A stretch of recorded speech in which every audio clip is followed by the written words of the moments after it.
Hey everyone, I'm Pacific the Casual Gamer, and today I would like to start a new series called What I Learned This Week, or I guess, yeah, that's what I can call it, What I Learned This Week.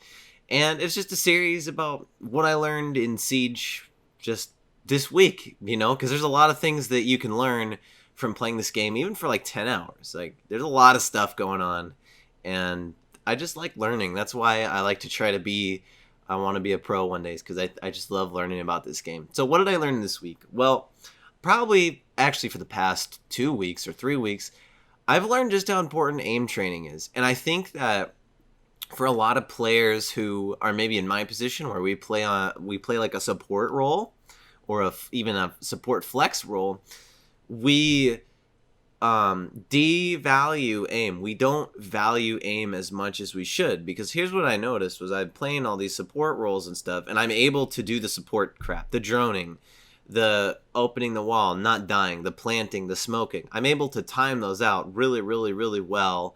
Not, oh, I breached the wall, let's go into defuse, and I get shot because, I didn't time it right.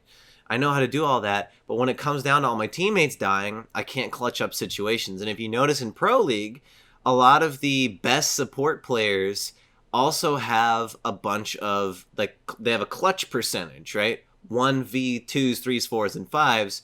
How likely are they to clutch those situations, right? And so not only does that come with game sense, but that comes with aim too. And I've been working a lot on my aim. I've been using Kovac. It's this aim trainer that I use. And I've seen really good results. I've probably gained from solo queuing and using the Rainbow Six Discord to find teammates to use comms with, because, I'm a support player, which means when I do comms, I don't shut up, I'm information and stuff.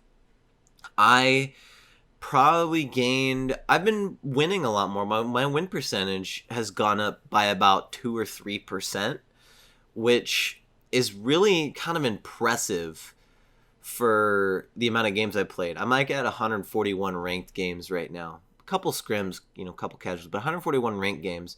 And so to get it up 3 percentage points means that I have to get a lot of wins under my belt. And I, of course, have losses, But what I've noticed is that when I've done bad, I haven't been doing as bad as I have been before. And when I've done good, I've done really good. In fact, there was a day where I played, I want to say 9 ranked games, and I ended up losing 5 of them. But the losses, 3 of them, the match went to 4-5, right?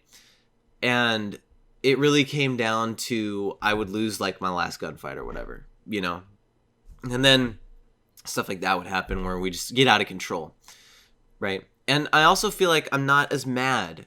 Like, I'm not a toxic person. I still get mad at Siege. There's days where I get off this game and I just want to punch something, right? And I feel like when you have good aim, it's not as frustrating to play Siege, right? I feel like you need to have a balance. If you have a really good strats, but you don't have the aim, the gun skill to execute those strats, it's extremely frustrating to play Siege. And you feel like you're not doing a lot for the team. If you have really good aim, I've been in this position before, you have really, really good aim, but your game knowledge is trash, you die to simple things, that's maybe instead of you barely whiffed on a headshot, you got shot through a hole in the wall that you didn't check out. It's also frustrating, And so it's good that I have this balanced skill set of now I'm starting to get better aim. I can clutch 1v2s and 3s now. I've had a couple games where it's down to 4-4 and I'm the last gunfight and I win. Usually, if I'm in a superior position now, like this is what I would think. You know how you'll hear them say like 50-50 gunfight, right? I feel like whenever you would look at a gunfight with me, you would have to take off 10% or 15%. Say, okay, well, really, Pacific's in a 50-50 gunfight. He's got a 40% chance of winning that 50-50 gunfight, right? Now I feel like it's back to normal because I'm winning a lot more 1v1s and 1v2s when I am in the superior position, and I should be statistically winning. That's what I learned. The other thing that I learned is that I'm starting to find in gold, right? Because I'm playing a lot in gold. That's kind of where I'm kind of stalled out, is all those gold ranks. Because I noticed gold and plats, it's still a thing where all they care about is stats, right? And I don't have a high KD, right? I think my KD is 0.8. My win rate, if you look at my win, it says 1.1, and that's why I tell people, I'm like, yo, I know I have a low KD, but my win rate is 1.1. I'm winning games. They're like, oh, you're carried. Of course, that's what they say. And if you dig deeper into my stats, you see that I have a 0.8 because mostly I play as support, and so that explains it. When I play a flex or an entry frag, my KD's higher because that's what should happen. That's like normal, right? So I don't really care about the KD anyways, but a lot of people are judging me by my KD, so it's hard to find lobbies, And so anyways, I'm in these lobbies, and what I learned is that there's a lot of people that are stuck in gold. Like, there's a lot of the typical golds that think they're a badass, and they just don't understand the game, right? A lot of people will view gold as like kind of, if you hit plat at all, you're pretty decent at the game, even if you got carried, because it's still going to put you against plats. You're still pretty decent at the game. If you're stuck in gold for a long time, that's kind of the end of the casual ranked players, and plats where the more serious ranked players are. So the reason why a lot of people get stuck in gold is because gold's very volatile. A lot of people there don't know how to play the game at all. A lot of people in gold also know how to play the game, and maybe their gunfight skills suck, like me.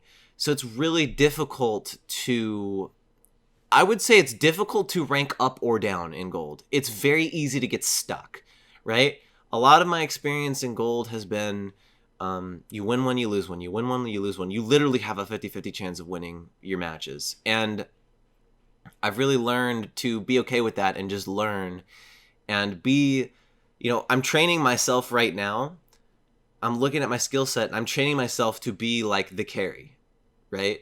Because if I'm gonna get out of gold, whether it's with teammates that want to play with me that are not on anymore or not, I am going to carry my fucking team.